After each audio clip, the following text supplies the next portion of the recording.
Stacey. Hi, how are you? Tell me how's training today. We saw a little bit at the start, quite lively. Yeah, definitely. I think we've been here for the weekend and we all kind of wanted to go out and start fast, which is the team for the week. So that's what we did, and it was really, really sharp and everyone was ready to go, and we did go. It's just been a long build-up when you come into your training blocks, your two warm-up games all out of the way now, the send-off, the travel over. Is there a sense that it's getting real now? Yeah, I feel like once the things started happening towards the World Cup and we finished our last training session in Dublin, it starts to feel real. Like you can't have your foot on the plane yet until you've done all those yards. And I think the things that Aon and Energy have put on for us, for our families, and kind of like set the tone on, oh, it's actually happening now, it's time to go, and getting on the plane, getting here, getting acclimatised to the venue and stuff like that. It's been really good. So I think we're looking forward to getting started. It's obviously going to be a busy few weeks, so we're just getting going is probably the most exciting part. Has everything gone up a level in terms of expectations? I know Scotland and Canada match some positives, some negatives, but in terms of the team holding each other to account a bit more, the coaches expecting a bit more, have you noticed a significant up in those days? Yeah, 100%. And I think from warm-up games, you don't want to go out the blocks too early and be performing 10 out of 10, because that's what the warm-up games are for. It's to learn what you need to do right and wrong, and kind of learn what you can do better. And I feel like we got what we wanted out of those games. We found areas that we need to improve on, and we have been improving on them in the last few days. And we obviously started slow in those games, so that's going to be a big focus of ours going into the weekend, that we put our game out there first and we start fast, which is what we've been working on. On that, what have you actually pointed at? What did you figure out that you did wrong on those 2 days that you know you can put right this time? I just think we didn't get into the Irish way enough, like starting our game as soon as we set onto the field. We kind of took 20 minutes to get into the games, and I think that put us on the back foot in both games, and kind of looking and you're like waiting for something to happen, whereas we actually have to go out and put our front foot first and make things happen for ourselves at the start of games, not waiting for things to happen for us, but going out and just starting the way we want to. What's it like being part of that exciting back three? You have a bit of competition on the wings between Anna and Amy Lee and Baby and yourself. Where do you see that now, and how much more can we see from that partnership?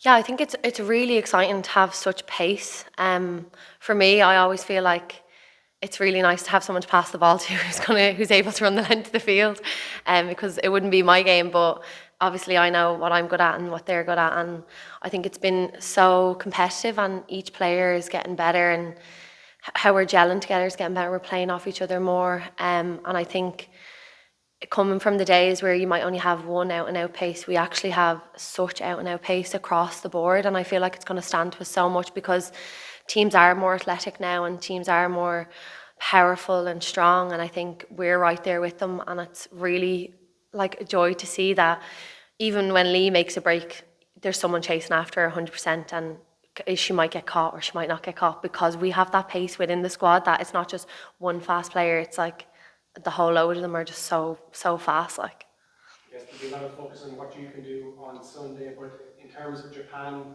Ireland have had some close matches against them and were beaten a couple of years ago. What are you on the lookout? What are their threats? Yeah, like Japan, I feel like everything they do, they're so diligent, and I feel like they might not be the biggest team, but they're so skillful, and like their kicks are on a tee, the passes are on a tee, they're really good jackal threats, and I think we know what they're good at, but it's also just about bringing it back to our squad and what our strengths are, and not playing too much to the opposition, but focusing on what we can do in the green jersey, and hopefully we're putting our game out there for people to then try play up to our standards, because I feel like when you start changing for other people, it kind of, you go away from your own game, where we're happy with where our game is and we know we can get good bank of what we're good for and what we're good at. So just to find one for me, because Irish women's rugby has had a lot of ups and downs over the last few years, 8 years since you played at a World Cup, so it's a new level of publicity for the team. The WX3 and WX1, they were kind of away from the spotlight because of where they were played, when they were played, television and that. Does the squad feel any extra pressure that this is when all the eyes of the nation will be on them after fighting so hard to get to where you are now, and the negative publicity that surrounded the team? Has that been addressed and spoken about most of it? yeah, I feel like having eyes on women's rugby and our team is never going to be a bad thing, because we want the Irish people behind us. We want to have the support of everyone, and if that's us going out and getting a good performance or not getting the performance we want, we still want support from our country and the people back home, because our green wave isn't about whether you're doing well or whether you're doing bad. Like, there's going to be ebbs and flows in any team, and like not everyone's going to be the best all the time.